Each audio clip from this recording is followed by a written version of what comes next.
fully exposing myself. I was asleep and as soon as I woke up, I had 100+ plants. More than 20 unused planters right now. I end up spilling soil everywhere. Crazy and unhinged.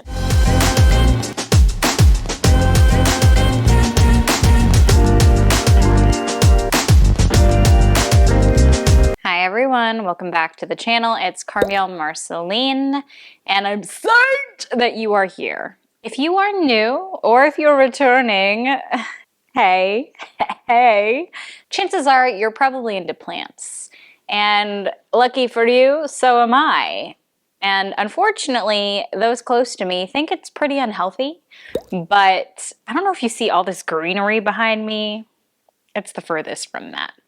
So in today's video, I am fully exposing myself.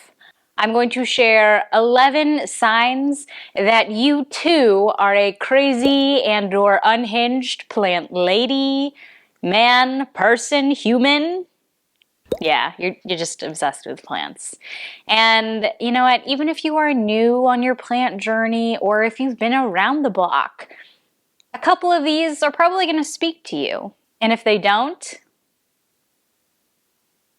just you wait. Sign number 1. You've got a literal mug that says Plant Lady on it. I mean, who could blame you? This is super cute. I got it from Etsy. I think it was about like 20 bucks, but it looks like a terracotta planter, okay? And it's super important for me after I wake up to start the day off right. And that means using this amazing mug and making myself a latte. After I do that, fill her up, take a sip. I can take on anything. Fungus gnats, aphids, you name it. Sign number 2, the number of plants you have. When I first started out on my plant journey a couple years ago, I had a handful of plants. I had that bird of paradise, which I got for 30 bucks at Home Depot. And then I got that fiddle leaf fig, which to be honest, I spent way too much money on, but that's okay, that's okay. I also had a marble pothos, very few plants. And in the last several years, this happened, okay? I don't know how it happened. It's like I was asleep and as soon as I woke up, I had 100+ plants.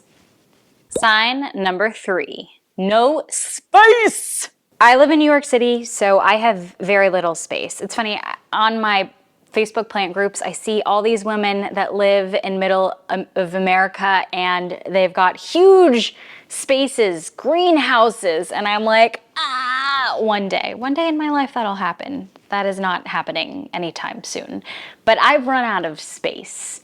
Literally every single table surface in my apartment has at least 1, if not on average 3 plants. All my windowsills are completely stuffed. It's so bad that I put plants on top of my propagation boxes so they're stacked. And I also get plant stands so I can put plants on the plant stand and underneath it to have more space. Sign number 4, you got stacks and stacks and stacks of planters. This one made me cringe inside, literally shrivel up. I grabbed all of the empty planters I had in my apartment and I wanted to see how many I had and like put them all together. And you know what I found out? I have more than 20 unused planters right now. Yet I still end up buying more. And before you give me that look, okay, that look of judgment, let it be known that you have to repot and increase the size of your planters every year or so, whenever the plant's ready. And it just so happens that all of my plants have grown into behemoths. So majority of the planters I have are small little baby ones with a couple of bigger ones. But I think that just means I need more plants, right? Sign number 5, you go dumpster diving. If you asked me if I would ever dive through my recycling bin for containers for propagating, I would friggin' laugh at you so hard in your face, like straight up, okay? But plants have a mysterious way of getting you to do things you would never do. I buy a frou-frou yogurt that has a ceramic jar or a glass jar, and I love the yogurt, and it just so happens that it gives me a propagation vase for my sphagnum moss. Instead of getting rid of it in my recycling, I grab it, put it in the dishwasher, and voila, I have an amazing vessel to make more plants. To me, that sounds like a win-win. Amazing yogurt and a propagation vase. Sign number 6, cereal chopper. No, I'm not talking about chopping vegetables using the chopper for the onion that I see all the time on TikTok. That is oddly very satisfying. I'm talking about chopping and propping plants. I don't know what it is. I'll go around, I'll look at all my plants, see how they're doing, look in my humidity cabinets, and if I see a plant that's doing so well, amazing vines, new growth, I don't know why, but I chop her. I give her a haircut that she didn't need. How it makes sense, I don't know, but that's how I've been able to get a lot more plants. Maybe I should unpack that with my therapist next week. Sign number 7, abandoned propagations. Semi-related to the last one, but I feel like I'm not alone here. I will get a huge Tupperware or my propagation boxes, just throw sphagnum moss in there, wet it, forget it, add and throw a whole bunch of nodes, leaf cuttings, just leave it in there, cover it up, put it by my window, and honestly, I'll forget about it for several weeks, and then voila, I magically have more of these propagations. Do I know what any of them are? No, because I didn't think to label them. Yeah, maybe I should work on that. Sign number 8. Multiples of the same damn plant. There probably isn't a good explanation for this, but just wait for it, okay? Wait for it. I like to propagate multiples of the same plant. Well, 1, because I like to sell them locally here in New York City, but 2, because I have somehow made this into a habit of unaliving the mother plants. And instead of buying a new plant, I use the propagated baby one, and that's my new mother plant. This legit happened to me with my Anthurium crystallinum. I propagated the chunks, sold 2 out of 3 of the propagations, last one fell through, and it was a blessing in disguise because I unalived the mother plant. So, in the end, it's helpful.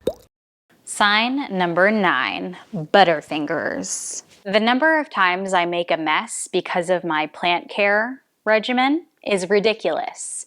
It's like I need to always have a broom attached to my hip because no matter how many times I think, I chant that, nope, I'm not going to make a mess this time, I'm going to be very careful, I end up spilling soil everywhere. Literally, this happened 2 days ago. I was picking up my variegated heartleaf philodendron just because I wanted to see if it was light or not, if I needed to water it, and the entire plant came out. And luckily, no harm done to the plant, or to that plant, but to my other one, I ended up chopping off the leaves of one of my succulents. If you're not careful, it'll bite you in the butt. Sign number 10, you water more than you do anything else.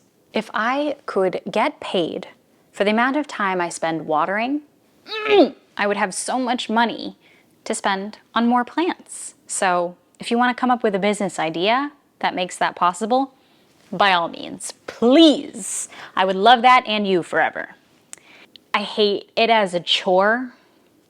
Warranted, sometimes it can be very therapeutic, cathartic almost, but now, just given the sheer number of plants I have, I bottom water. I grab a huge plastic bowl, fill her with water, and I gently place my plants in there and leave it for a couple of hours, just so that the roots absorb only what it needs to. And that's been an amazing hack that has helped me throughout the past couple of years. Sign number 11, when art imitates life. You thought I could ever get sick of plants? You are dead wrong. I may walk throughout my apartment and I see a plant every couple of seconds, but that doesn't mean I'm done with them. I have so many things that imitate plants, that have pictures of plants on them. I have a cross stitch that literally looks like a scene from my own living room as art, which I'm still in the middle of finishing. I also have this amazing diorama of a greenhouse, literally of a greenhouse. So no, I'm not done with this hobby. It goes beyond just real plants. It bleeds into every other aspect of my life. There you have it. Those are 11 signs that you are a crazy and unhinged plant person. Did I expose any of your secrets? Were there any that stuck out to you? Let me know down below. If you liked today's video, hit that thumbs up button. It would help me and my channel so very much. If you want to see more videos like this, hit that subscribe button. If you want to know every single time I post, which is almost every day, ring that bell. I hope you have an amazing rest of your day. Thanks for spending it with me, and I can't wait to see you in the next one. Bye!